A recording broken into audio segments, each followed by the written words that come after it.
Boa noite a todos, boa noite aos internautas acompanhando aí na web. A gente vai dar continuidade à temática do curso Obsessão e Suas Máscaras e estamos nos encaminhando aí para a fase final dos nossos estudos, das nossas reflexões. Hoje a gente vai estar abordando este tema de obsessão e alergia, onde a doutora Marlene levanta no livro Obsessão e Suas Máscaras, juntamente com o capítulo anterior, que o Maida deu aula na semana passada sobre pensamentos sonorizados, alguns mecanismos de ação diferentes daqueles que habitualmente estamos refletindo, pensando e estudando, e que já foram aqui intensivamente abordados, e que os amigos espirituais, de alguma forma, nos trazem alguns direcionamentos e abrem o nosso pensamento para refletirmos sobre estas questões, de certa forma, bastante interessantes. Nossa ideia não é esgotar o assunto, nem somos especialistas em alergologia. Aliás, se tiver alguém aqui especialista em alergia queira complementar, ou qualquer outro que queira complementar a nossa fala, o nosso raciocínio, fiquem à vontade. A ideia não é a gente trazer um amplo entendimento sobre a questão do processo alérgico, mas alguns apontamentos que alguns espíritos, em especial este que a gente vai estar apresentando, nos trouxe como fonte da nossa reflexão. Este é um médico desencarnado, Dias da Cruz, bastante atuante na espiritualidade. Ele foi contemporâneo do Dr. Bezerra de Menezes, tendo sido presidente da Federação Espírita Brasileira, posteriormente ao Dr. Bezerra de Menezes, no final do século XIX, e desencarnou no início do século XX. Foi médico, homeopata, e bastante atuante no movimento espírita. Dias da Cruz vai trazer a mensagem que a doutora Marlene se reporta neste trabalho no livro Instruções Psicofônicas. É um livro bastante rico, que é possível encontrarmos, na livraria, bastante recomendado. Tem PDF também, para aqueles que queiram interessar e aprofundar no estudo desta lição. Só um minutinho. Acho que você está mexendo aí. Não, pode continuar falando. Alô? Som. Pode falar. Bom, Dias da Cruz coloca a seguinte frase: quem se consagra aos trabalhos de socorro espiritual há de convir, por certo, em que a obsessão é um processo alérgico interessando o equilíbrio da mente. Então ele traz a reflexão para todos nós, aqueles que particularmente atuam nos trabalhos mediúnicos relacionados ao processo de esclarecimento espiritual ou de desobsessão, que a obsessão é um processo alérgico interessando o equilíbrio da mente. Então ele levanta essa hipótese de que o processo obsessivo tenha similaridade com o processo da alergia, cujo objetivo é o equilíbrio mental. E ele coloca que desde as mais simples perturbações epidérmicas da pele aos casos dolorosos de avassalamento psíquico, este mecanismo, de certa forma, alérgico estaria presente neste processo da obsessão. E a gente trouxe alguns slides que não são nossos, é da doutora Jane, presidente da AME Sorocaba, que já apresentou em jornada da AME São Paulo, falando um pouco a respeito da pele, porque Dias da Cruz vai trazer bem a questão da pele, das patologias epidérmicas, como estando relacionadas a estes processos alérgicos e podendo ter como pano de fundo as causas obsessivas. Então, a gente vai falar rapidamente sobre isso para entender um pouco melhor este capítulo. A pele, na verdade, é considerada como o maior órgão do corpo humano. A gente não está habituado a pensar na nossa pele como um órgão. Quando a gente fala órgão, a gente pensa o cérebro, o coração, o fígado, mas a pele é também um órgão e ela é 15% do nosso peso corporal, é revestimento de pele. Aí está as várias camadas, né? A camada mais superficial, a camada intermediária, a camada mais profunda, e a pele tem um papel muito interessante porque ela nos coloca em contato com o mundo através de inúmeros receptores nervosos que percebem frio, calor, vibrações, tato, a dor. Ali tem algumas terminações nervosas, deixa eu ver se eu consigo aqui, terminações nervosas livres, mostrando o quanto a pele é bastante rica destas terminações nervosas. Por isso é que as nossas sensações de tato, né, de pressão, de calor, de temperatura, a gente percebe pela nossa pele. Há 35 anos, a ciência considera a pele como o maior órgão desse sistema aí, deste nome psiconeuroendócrino imunológico. Ou seja, este é o sistema que nos conecta, que faz todo o funcionamento do nosso sistema, integrando a parte psíquica, a parte neurológica, a parte hormonal, que seria a parte endócrina, e a parte imunológica, o sistema imunológico, e a pele fazendo parte desse sistema, ou seja, muitas, não exclusivamente, mas muitas das manifestações das doenças dermatológicas, como tendo um fundo de uma expressão de um desequilíbrio de todo este sistema. E a função primordial da pele é o desenvolvimento do corpo, psíquico e emocional, a manutenção do equilíbrio global e a sua influência nos processos internos e na vida de relação das pessoas. E há um questionamento, aqueles que estudam embriologia sabem que os folhetos da pele vêm do mesmo folheto embriológico do sistema nervoso central, que se aprofunda, se invagina e tem a mesma origem embriológica. Então, talvez daí esteja parte das correlações tão íntimas com a parte psíquica, a parte nervosa, neurológica, com o nosso sistema da pele. Então, um questionamento aí deste livro, Tocar, o significado humano da pele, se o sistema nervoso central, que é aquela sigla, é uma parte escondida da pele, ou se a pele é a parte mais exposta do sistema nervoso central. E a gente sabe que o processo de comunicação do sistema nervoso central ocorre em diversas terminações nervosas da pele. E as diversas pesquisas demonstram que o estresse, aumentando os neuropeptídeos cerebrais, podem provocar alterações dermatológicas em caso de dermatite atópica, psoríase, vitiligo, urticária crônica e tantas outras, especialmente aquelas doenças de pele onde a gente, o dermatologista coloca que não tem uma causa definida. É claro que aquelas alergias que por contato, uma urticária, que a gente sabe que tem uma causa definida, não. Mas aquelas em que fica-se indefinido o agente causal, muitas vezes está relacionado com a questão emocional e com toda a parte sistêmica do indivíduo. A pele humana constitui uma saída simbólica para os problemas emocionais íntimos, para as emoções reprimidas. Produz sintomas a fim de chamar a atenção para este grito interior por libertação. Isso está nesse livro também, O Poder do Toque, e a doutora Jane sempre coloca, mostrando os desenhos da pele, que ainda bem que a nossa pele é furadinha, porque ela é toda cheia de espaços, onde muitas vezes drenam situações difíceis, dolorosas, que aparecem exteriormente, impede muitas vezes um desequilíbrio mais grave do indivíduo, que se não se expressasse dessa forma, talvez tivesse alguma patologia mais orgânica interna, mais grave. Pela homeopatia também a gente sabe o quanto as afecções de pele são importantes e que na verdade ela não é uma patologia isolada, mas de que ela é uma manifestação exterior de um desequilíbrio interno que está acontecendo e que ela não pode ser também tratada apenas exteriormente, porque às vezes a gente suprime uma determinada reação, uma determinada lesão de pele e bloqueia aquela via de manifestação que o organismo, da maneira mais inteligente possível, encontrou.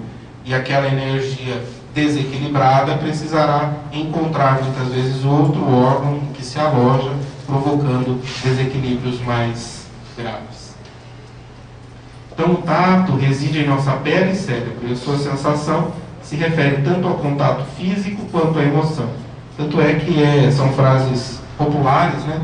Quando a gente diz que transpira-se de desespero ou de medo, coça-se de frustração, rompe-se de raiva, espeça-se para se defender.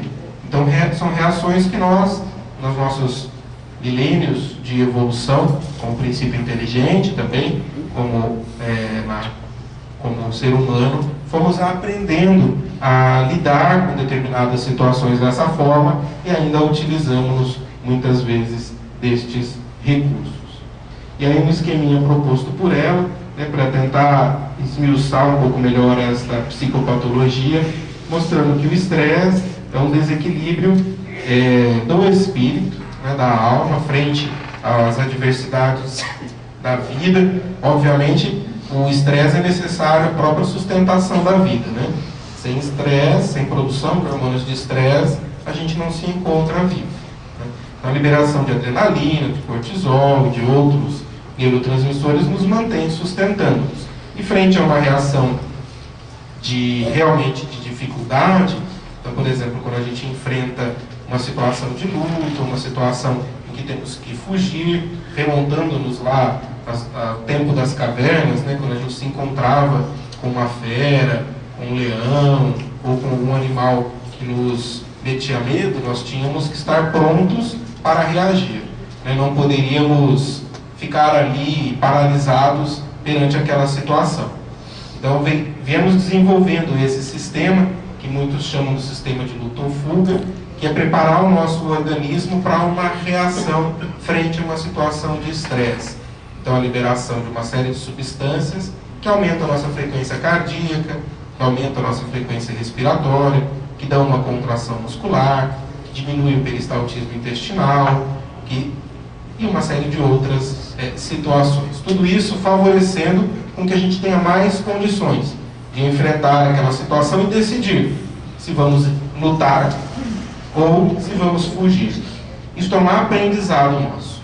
Frente a situações que não necessariamente envolvam um objeto real, como uma fera, mas frente a situações de trabalho, ou de relacionamento, ou no trânsito, em que nós nos vemos de alguma forma ameaçados, nós partimos para estas mesmas reações, que muitas vezes são necessárias, né? Por exemplo, nos tempos de estudo em que você foi mal na prova e tem uma prova no dia seguinte, e você precisa passar a noite estudando para poder dar conta de prestar aquela prova, a gente aciona uma série de reações e fica ligadão, né? Perde o sono, né? Fica mais atento, e por um curto período de espaço aquela reação dá certo. Porém, se essa situação se repete por várias vezes, ou cronifica, ou seja, constantemente sobre aquele estresse, a gente perde esse sistema de autorregulação e desequilibra em todos estes sintomas. Então, daí vem muitas vezes quadros de palpitações, quadros de aumento da frequência respiratória, de aumento da pressão arterial, de obstipação intestinal, de insônia e por aí vai. Não são essas as únicas causas, mas podem estar relacionadas com isso. Então, mostrando que esse estresse desequilibra os nossos corpos energéticos, os nossos corpos sutis, desequilibrando todos os nossos centros de força e, consequentemente, os nossos órgãos físicos. E a doutora Jane dá um exemplo desequilibrando aí o nosso centro coronário, que é o mais responsável por estar ligado ao sistema nervoso central.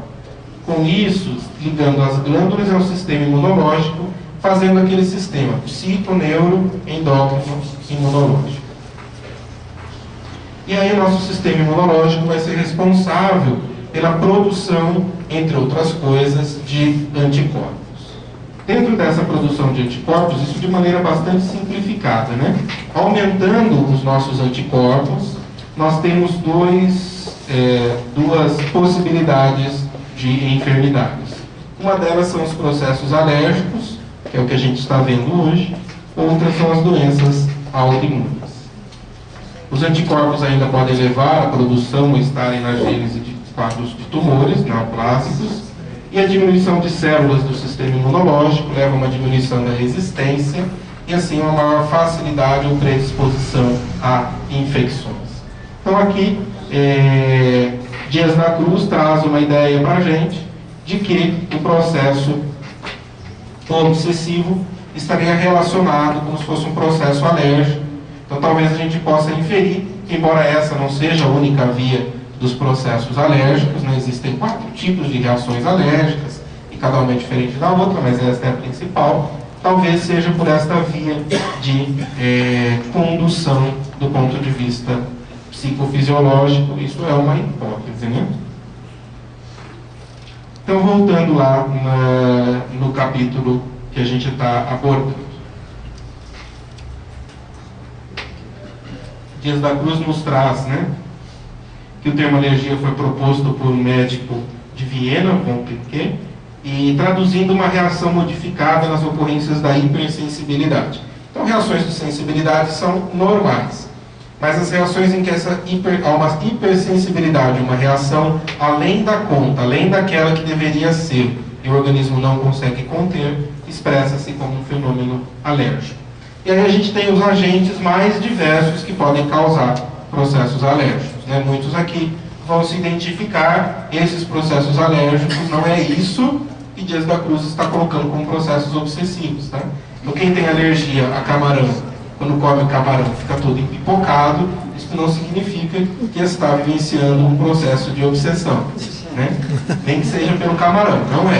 É uma alergia bem identificada em virtude de um agente exógeno, vindo através do alimento, em que o organismo reconhece aquilo como estranho, tem anticorpos que reconhecem substâncias do camarão como sendo prejudiciais e vai montar uma reação imunológica para defender o organismo e com isso acaba produzindo os sintomas dessa alergia, que pode se expressar na pele, né, como vermelhidões, como pontos mais avermelhados, como pústulas, que pode se expressar no quadro respiratório, como um edema de glote, ou um quadro asmático, ou com uma exacerbação de um quadro de rinite, e por aí vai. Ou com um quadro de diarreia. A poeira doméstica também é um outro alérgeno, né? Então muitos de nós têm alergia à poeira, faz aquela faxina em casa, na hora que faz a faxina levanta o pó, né? Começa a espirrar, ou tem quadros respiratórios, pólens das plantas, parasitas de pele, do intestino, do ar, bactérias que se multiplicam em núcleos infecciosos, muitas medicações, né? Na época ele cita as medicações, mas hoje em dia a gente sabe o quanto as medicações dão reações alérgicas, né? E esses são os agentes mais diversos. Habitualmente, pelo menos de um deles, a gente tem alguma sensibilidade maior, né?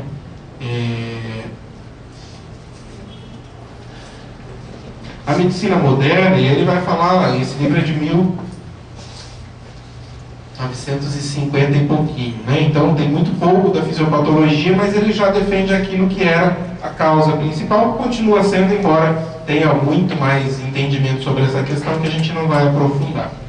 A medicina moderna admite que a ação do anticorpo, que é produzido pelo próprio organismo, sobre o antígeno, que é aquilo que vem de fora ou vem de nós mesmos, no caso, o camarão, a poeira, perfume, são antígenos.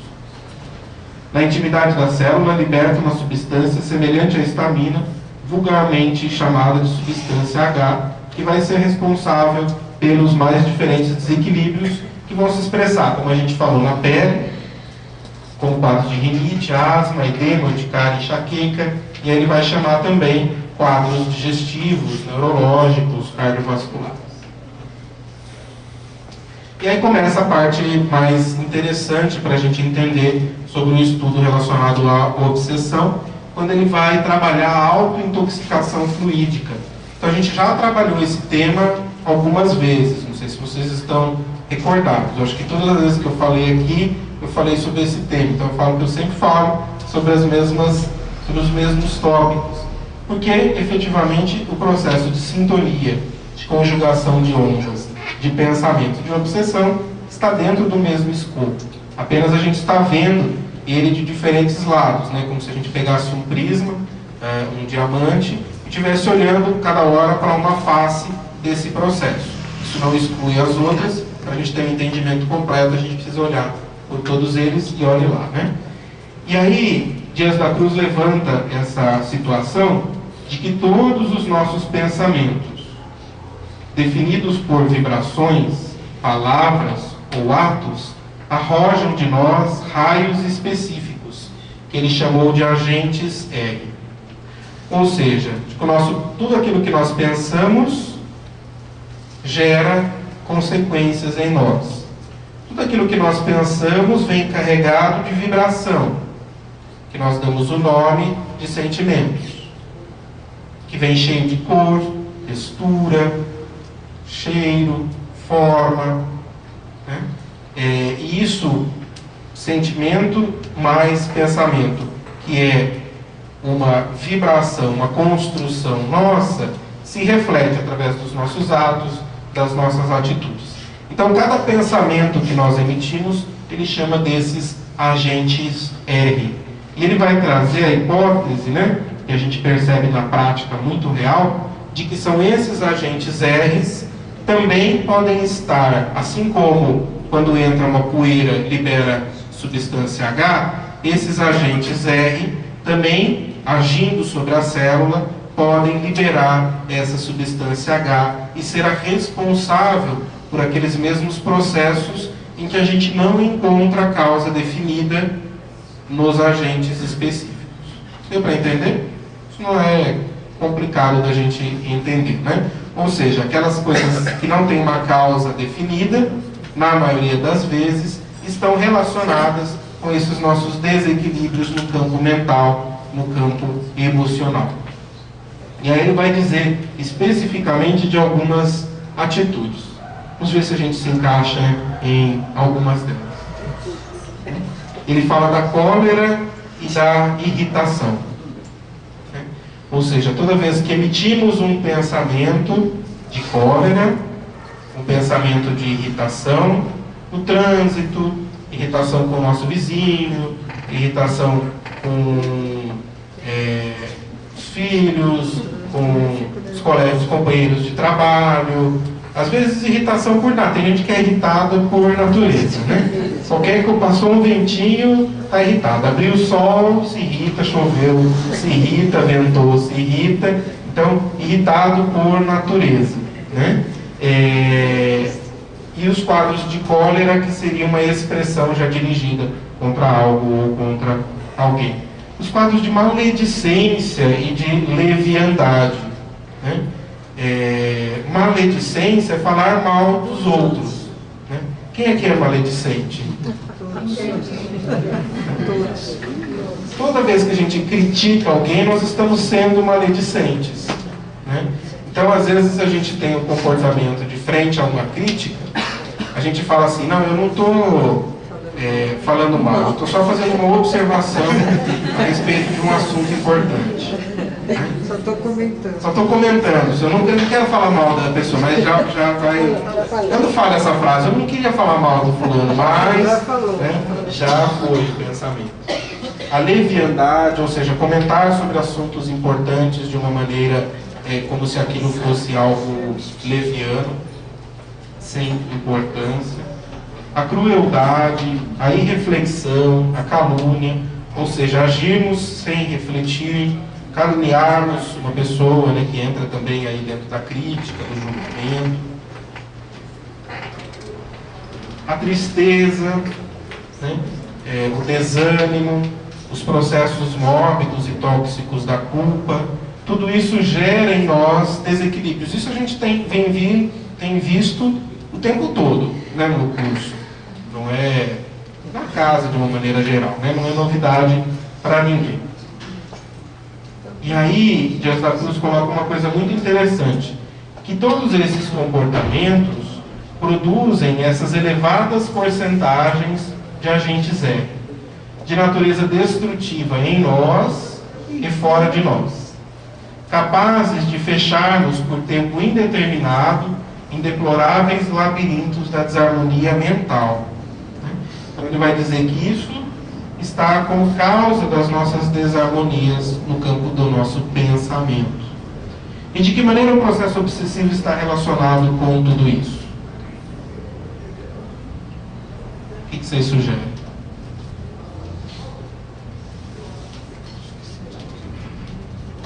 Oi?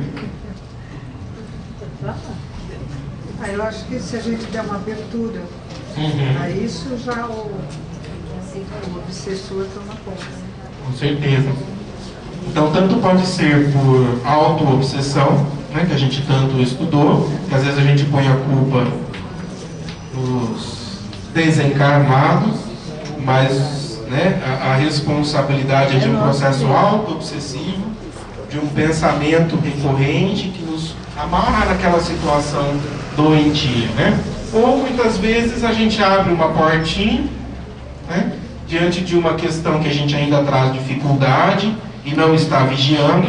Então, por exemplo, da maledicência, né? A gente sabe que traz aquela dificuldade, mas passou o dia inteiro vigiando. Mas aí no final do dia acontece aquela coisa, você encontra com um companheiro, encontra com um amigo, e aí vai comentar e abre aquela porta, né? Não está vigiando. E aí muitas vezes intensifica, amplia aquele processo que ocorre em nós. E isso pode levar a desequilíbrios tanto físicos quanto psíquicos. Aqui está algumas imagens, eu vou apagar a luz aqui, tá?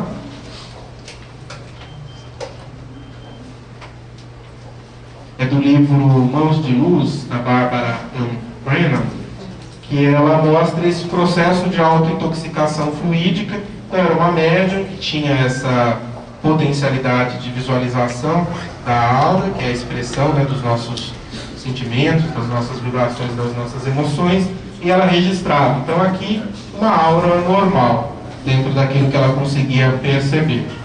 Ali na ponta, um músico tocando. Então, há uma expansão natural daqueles sentimentos, daquela vibração.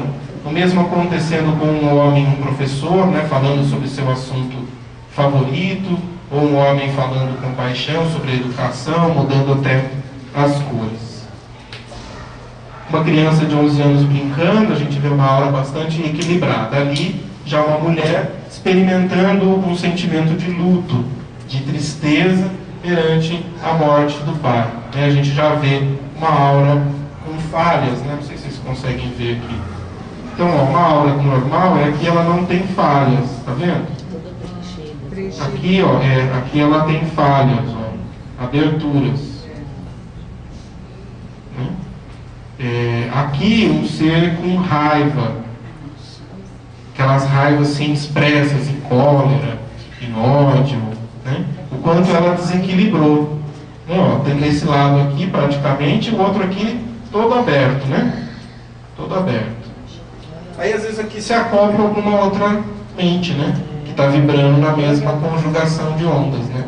Porque houve uma abertura no seu campo, na sua psicosfera. Ali naquele canto, uma pessoa com raiva interiorizada. Como é que a gente chama isso? Raiva interiorizada. Cólera, ela é expressa, né? É essa luz? Ou é a outra?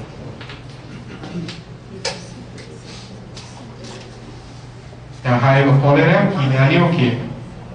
A mágoa, né? Melindre. Né? Não, eu não fiquei com raiva, mas eu fiquei com uma magoazinha aqui, assim, né? Raiva. Raiva do mesmo jeito. Só que está interiorizada. E isso também desequilibra. Olha, ele abre o mesmo campo de interferência espiritual. André Luiz e Missionários da Luz fala o seguinte: se a mente da criatura encarnada ainda não atingiu a disciplina das emoções, se alimenta paixões que a desarmonizam com a realidade, pode a qualquer momento intoxicar-se com as emissões mentais daqueles com quem convive, que se encontrem no mesmo estado de desequilíbrio. Então, quando a gente produz aqueles agentes R, a gente desequilibra nós mesmos e desequilibramos o meio ambiente em que estamos. Com certeza. Né? A gente sabe da dificuldade de conviver conosco mesmo quando estamos naqueles dias, né? De de raiva, de inquietude, ou de tristeza, de desânimo, quanto o meio ambiente onde estamos fica contaminado. Né? Às vezes tem gente que fala, hoje nem eu me aguento. Né? E também como é difícil conviver com pessoas que às vezes estão nesse estado de desequilíbrio. Porque há uma contaminação. Mas há uma contaminação a partir do quê? Do momento em que a gente não está nessa disciplina das nossas emoções. Porque se estamos numa disciplina, o outro está desequilibrado, entendemos que ele está no momento de enfermidade, no momento de desequilíbrio, sentimos aquele impacto daquelas vibrações, mas não nos desequilibramos com aquilo. Pelo contrário, tentamos vibrar, orar para que ele entre no seu processo de equilíbrio. E não desequilibrar não significa confrontar o outro para tentar que ele volte no seu equilíbrio. Né? Então, não, eu não vou me desequilibrar e eu vou convencer o outro de que ele tem que se acalmar. E às vezes tentando convencer o outro de que ele tem que se acalmar, eu fico mais nervoso, e aí entra na mesma vibração e aí vai. Né? Então, se eu percebo que o outro está em desequilíbrio, que não é o momento, eu vou me retirar, vou sair um pouco, vou respirar um ar, entrar no equilíbrio, orar, para que daí possa voltar e retomar a intoxicação fluídica pode acontecer de desencarnados para encarnados? Com certeza, dentro do mesmo processo. Então, olha lá, a obsessão é um processo alérgico, objetivando o equilíbrio da mente. O pensamento doentio e descontrolado provoca em si a contaminação fluídica de entidades em desequilíbrio, capazes de conduzi-los à escabiose. Olha só, Dias da Cruz diz que a sarna, a escabiose, pode ser uma contaminação fluídica. Urticária, dermatites, asma, enxaqueca, ulceração, loucura, cirrose, tumores. Então ele abre o leque, obviamente não dizendo que tudo isso aqui, a única causa é essa, né? Às vezes você está ali em contato num ambiente extremamente infestado pela sarna, pela escabiose, e contrai, né? Naturalmente, rompe a barreira, a capacidade de barreira seletiva daquela situação. Mas muitas vezes não, né? Ou a gente vê num ambiente desse, alguns contraem, outros não, né? Por conta do sistema imunológico que nos defende. E a melhor coisa que equilibra o nosso sistema imunológico é uma mente em equilíbrio. Os vícios corroem a vida moral, levando a eclosões de alienação mental, como as psicoses, depressão, ansiedade, delinquência. Ele está correlacionando em todos esses processos. E muitas vezes, quando não encontramos uma causa definida, é sim importante questionarmos sobre uma origem espiritual. Né? Não que seja de responsabilidade do dito obsessor, né? Mas o que é que aconteceu em nós que levou a um desequilíbrio espiritual, potencializado por outras mentes, e que uma situação que era para dar uma alergiazinha no braço aqui, espalhou o corpo inteiro. Né? Nossa, olha só que importante isso daqui. Nossa conduta pode ser a nossa enfermidade, tanto quanto o nosso comportamento pode representar a nossa restauração e a cura. A gente já falou isso de inúmeras outras vezes, mas são formas, né, prisma de olhar diferentes.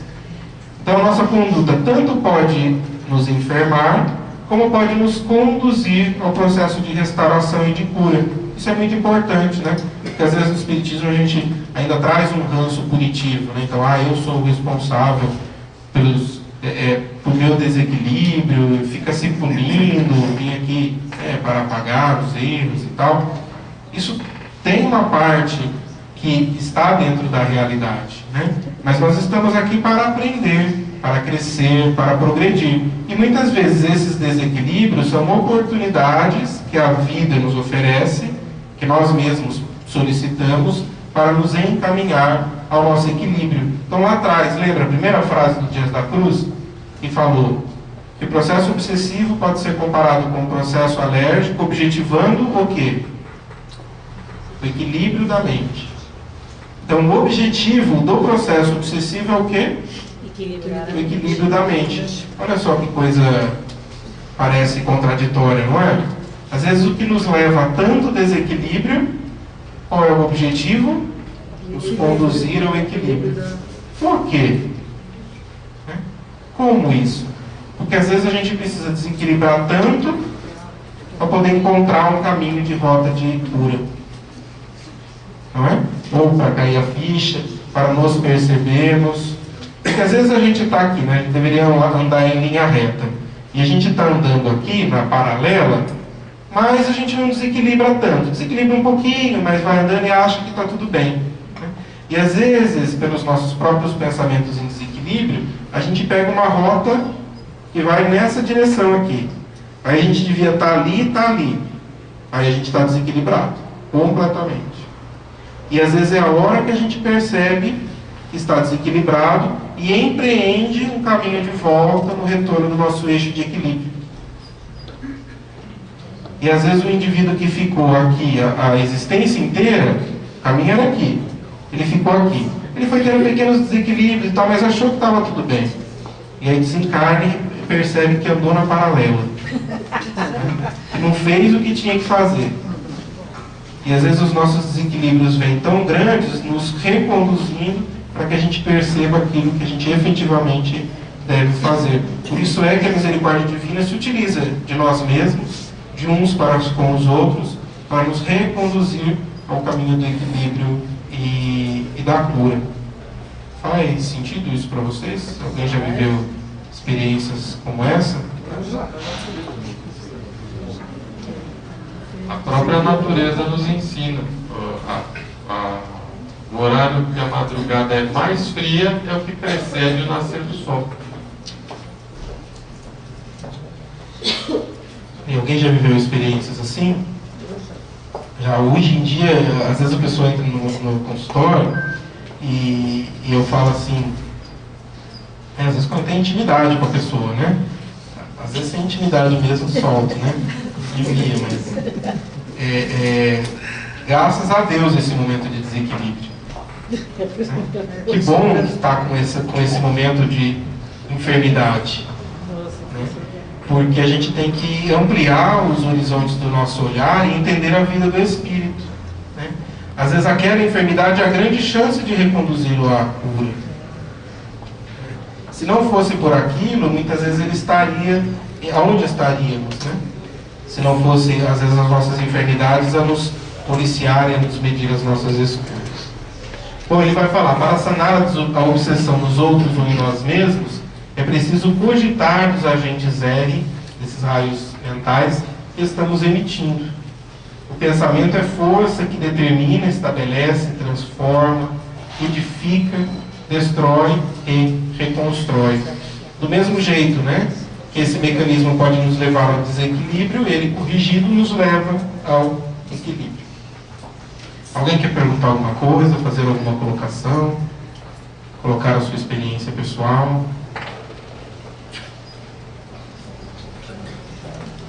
Então, pelo que o senhor explicou aí, Só fala pessoal no final. pelo que o senhor disse aí, né, que todos nós somos altamente desequilibrados. Com certeza. Porque a gente se encaixa, faz tudo aí. Com certeza. E nos reconhecer em desequilíbrio é um passo muito importante. Não é? Porque que chance a gente tem de se reequilibrar se a gente acha que está equilibrado? Se a gente acha que a nossa vida está tudo bem, que a gente está fazendo tudo certo, que a gente não faz nenhuma daquelas atitudes que ali estava escrito, que chance a gente tem de mudar? Zero. Né? Zero. Porque a gente só muda alguma coisa que está incomodando em mim. Não é? Se aquilo não está incomodando, que nem eu posso ter um espinho tentado no meu pé. Se aquilo não estiver me incomodando, eu não vou me atentar para aquilo e não vou fazer um esforço de mudança. Na hora que aquilo inflama, enche de pus, eu olho para o meu pé e falo, nossa, alguma coisa aconteceu aqui. Aí eu vou investigar e buscar essa causa para retirá-la, reorganizá-la em mim. Então isso é muito importante. Por isso é que no Livro dos Espíritos, né, a pergunta de Kardec, qual o meio mais fácil de progredir o homem? E aí os Espíritos respondem, o sábio da antiguidade já vos diz, conhece-te a ti mesmo. Então é necessário, no passo de qualquer processo de transformação, conhecermos a nós mesmos, para que a partir daí a gente comece a ver, opa, o que foi que me desequilibrou hoje? né? Ah, foi um momento de leviandade, foi um momento de maledicência, foi um momento de irritação, foi um momento de tristeza, foi um momento de expectativa da opinião dos outros sobre mim. O que foi que me desequilibrou? E aí eu procuro dia a dia ir reorganizando isso em mim. Alguém quer comentar algo mais? Fazer alguma pergunta? Então a gente encaminha para a parte final aqui. Quer, mãe? Só gostaria. Rodrigo, esse item, esse tópico aqui, para sanar a obsessão nos outros ou em nós mesmos, é preciso cogitar dos agentes R que estamos emitindo. Foi Santo Agostinho que disse para nós, no final do dia, que nós deveríamos fazer um balanço? Pergunta 919 do Livro dos Espíritos. Exatamente isso.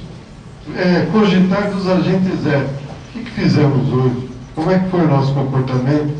Se eu fechar os olhos hoje e acordar do lado de lá, como é que eu estarei? Serei bem recebido? Estarei feliz? Ou estarei repleto de obsessores, me cobrando um monte de coisa por aquilo que eu fiz com os agentes R no dia de hoje?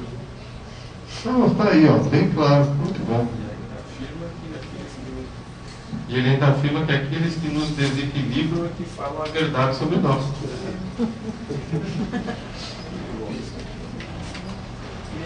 Só dar um exemplo de uma experiência pessoal que eu tive o ano passado. Estava passando por alguns problemas do ponto de vista profissional, do estresse do trabalho, e de repente me surgiu um processo alérgico bastante importante, membros inferiores, tudo. E mesmo com corticoide, antihistamínico, não melhoraram. Depois, sob orientação espiritual e com um outro tipo de tratamento, que não vem um caso aqui agora, mas houve a melhora a partir do momento que eu consegui entender que o estresse, que a ansiedade gerada por duas situações foram determinantes para o aparecimento das lesões. E nisso eu fui me reorganizando psiquicamente, além do tratamento, para que eu pudesse melhorar. Mas foi um momento bastante difícil que, quando a gente passa por isso, a gente começa a ver que determinadas situações, determinados comportamentos, o entendimento em relação à opinião do outro, em relação à questão do convívio, precisa ser sempre dosado, e a gente está tendo a grande oportunidade de aprender alguma coisa. Tem o complemento do próprio Jesus, né? E nós temos um complemento de Jesus nesse finalzinho. Pensamento é força. Determina, estabelece, transforma, edifica, destrói e reconstrói. O que Jesus ensinou para nós? Orar e vigiar é o quê? O Luiz colocou uma situação muito importante, né? Acho que cada um de nós tem a sua história, pode refletir nesse momento, né? Também já tive diversos momentos de desequilíbrio, também no momento da faculdade muito difícil, tive um quadro de Rosella, que é um quadro alérgico sem causa definida, né? E aí a gente vai pesquisar e buscar o tratamento, e olha só que coisa, do meu ponto de vista, espetacular, né? Que a gente traz para essa existência, que é o nosso corpo físico, né? Que sinaliza para nós quando nós estamos desequilibrando, quando nós estamos nos desencaminhando do nosso objetivo existencial, daquilo que é o nosso significado existencial, né? E que muitas vezes nós ignoramos esses alertas do nosso corpo, dizendo que algo não está bem, né? Então a gente pula as coisas, ou trata com medicações que bloqueiam, que inibem, e que parece que a gente joga para debaixo do tapete, né? Ah não, parece um processo alérgico, não, toma aqui um antihistamínico e está tudo bem. Opa, aparece de novo, não, agora eu tomo um corticoide e aí está tudo bem. E vai desequilibrando, né? Ou seja, são pontos que estão mostrando para a gente que alguma coisa não vai bem. E a gente continua seguindo naquela mesma rota. Quer dizer, talvez o Luiz, usando o exemplo dele, posso? Se não tivesse aparecido aquela enfermidade dermatológica de pele, de certa maneira de uma gravidade menor, porque não afetou, não houve uma lesão de órgão significativo, mas trouxe desconforto, prejudicou a qualidade de vida, incomodou bastante. Se ele tivesse ignorado ou tratado e bloqueado aquele sistema e continuado na mesma trajetória, o que iria acontecer ali mais para frente? Alguma coisa a mais iria enfermar, não apenas a pele, né? Com certeza, porque ele está numa rota de desequilíbrio. Então, ao aparecer aquela lesão inicialmente e conseguir reorganizar-se para encaminhar para o processo de reequilíbrio, ele consegue reconduzir-se na sua existência. Isso vale para todos nós, né? Ficarmos atentos a esses alertas que a vida nos dá através do nosso próprio corpo físico, de que algo em nós não vai bem. Não é que não é para a gente se tratar, não é para a gente procurar o médico, não é nada disso que nós estamos falando, né? Mas é refletir. Se a gente não encontrou causa nenhuma, buscar alguém que nos conhece, alguém que nos auxilia, seja um amigo, seja alguém na casa espírita, no atendimento fraterno, seja um médico, um psicólogo, um terapeuta, o que quer que seja, que possa nos sinalizar. Não encontramos nada? Bom, nos aquietemos de que fizemos o melhor e vamos observar o que é que a vida vai nos convidando a refletir.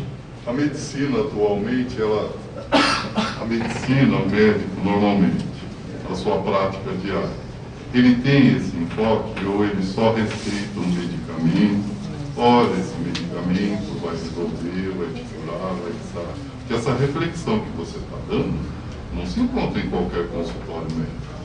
Então somente prescreve um remédio, uma medicação, um tratamento e vai resolver o problema. Esse caminho é um caminho novo da medicina?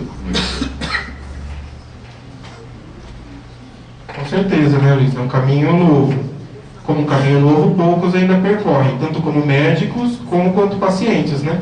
Quantos querem ouvir isso e não receitar um remédio que iniba, que bloqueie, que resolva o seu problema, uma pílula mágica que resolva as suas situações, né? A maioria de nós. Ainda a maioria de nós, né? Então é um processo com certeza de transformação. Se hoje estamos alertas e atentos para isso, cabe a busca de construção do caminho pessoal de cada um de nós, né?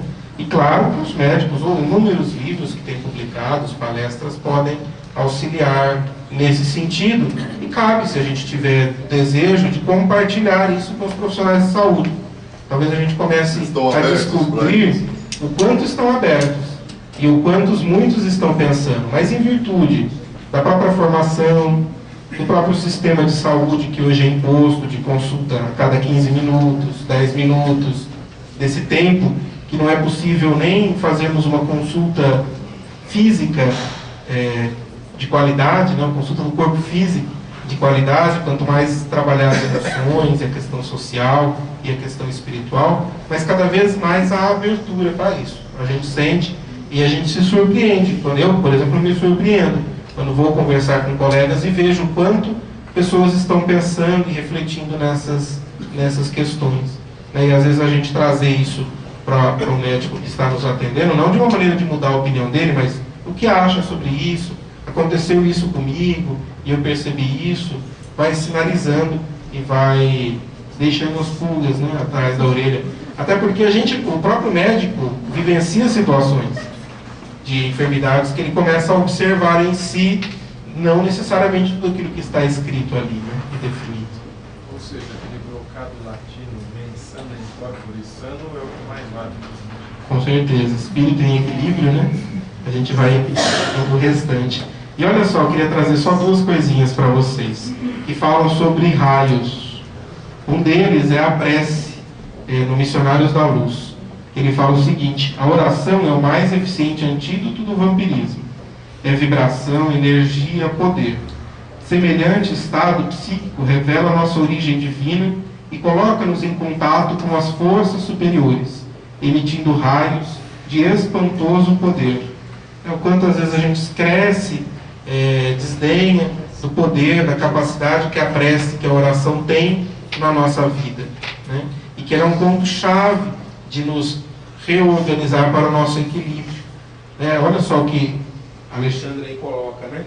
De que ela revela-nos a nossa origem divina, coloca-nos em contato com as forças superiores e emite esses raios de espantoso poder, que são capazes de neutralizar, muitas vezes, os raios de desequilíbrio que emitimos. Não que a gente não vai ser responsável por aquilo que construímos, mas pelo esforço da prece, de nos reorganizarmos. Puxa, Senhor, desculpe, né? Não deveria ter ido por esse caminho, mas fui de novo. Dai-me forças para reorganizar e ir por outros caminhos, né? Quanto a prece nos conecta e emite em nós essa sensação espantosa de equilíbrio, né? A gente sabe que, né, quantas vezes a gente está em prece, em oração, e nós nos sentimos diferente, leves, expandidos, em paz, né? Parece que a gente não tem nada daqueles raios de desequilíbrio aqui, não é? No momento de prece. Quem sente assim? E naquele momento a gente não tem mesmo. Porque naquele momento a gente está em plena sintonia conosco mesmo, com Deus e com os amigos espirituais. E naquele momento nós estamos vibrando o quê? O que nós estamos vibrando no momento da prece? Amor, equilíbrio, paz, confiança, fé. Estamos vibrando o bem, não é? Jesus não disse que o amor cobre uma multidão de pecados? Ou seja, cobre uma multidão daqueles raios de desequilíbrio?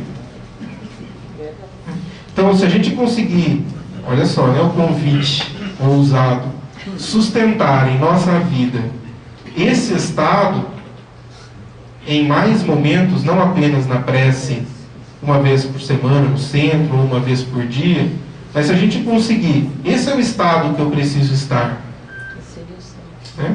E multiplicar estes momentos mais vezes na nossa existência, a gente vai, no nosso dia a dia, a gente vai dar passos importantes no nosso progresso espiritual. Porque a gente vai estar vibrando o bem, né? Então esse é o nosso convite aí para que a gente possa cada vez mais estar dentro deste equilíbrio, né? Como Maida que lembrou de Jesus trazendo a mensagem do orai e vigiai, né? O vigiai e o orai. Então vigiarmos os nossos pensamentos doentes, aquelas emissões trevosas que partem de nós, né? Aqueles raios de desequilíbrio, é necessário vigiarmos. Mas não basta só isso. Porque se a gente só ficar vigiando, a gente não dá conta. Não é? Uma hora ou outra escapa. Não é? Porque ainda é muito forte em nós. Então o complemento disso é o orar. Porque ao orarmos, construímos algo diferente. No Livro dos Espíritos eles falam que não basta não fazer o mal. É preciso fazer o bem. Porque a ausência do bem é um mal em si, né? Então não basta apenas vigiarmos, é um passo importantíssimo. Mas se a gente ficar só nisso, a gente não vai dar conta. Vai conseguir 1 hora, 2 horas, a outra já descambou, né? Ainda mais se a gente está no relacionamento com pessoas, né? Agora, se a gente conseguir colocar mais momentos no nosso dia em que a gente eleva o pensamento, e a gente está dizendo da prece, começa a elevação do pensamento, não precisa ficar 10 minutos rezando, né? Porque nem tem esse tempo, ou alguns têm, né? Mas perceber esse estado mental e nos colocarmos, buscarmos este mesmo estado mental, né? Realizando o bem e neutralizando essas vibrações doentes. Quem sabe um convite aí para a gente fazer até a próxima semana, né? É revisão, né, do Maida, da semana que vem, e vermos no que deu, né? Porque a ideia do curso, a gente sempre fala isso, né? Não é apenas uma coisa teórica, mas a gente precisa aplicar em nós, para vermos se isso dá resultado. Porque se der, opa, aprendemos algo importante. Se eu vou querer repetir depois ou não, é a minha escolha. Se não deu certo, vamos falar e vamos ver o que é que não deu certo, né? Mas eu garanto que se a gente seguir as instruções dos amigos espirituais, né, que já fizeram este caminho muitas e muitas vezes, a gente consegue dar passos importantes. Então vamos fazer um momento de emitirmos raios mentais aí de alto poder equilibrante, né, no trabalho com Jesus.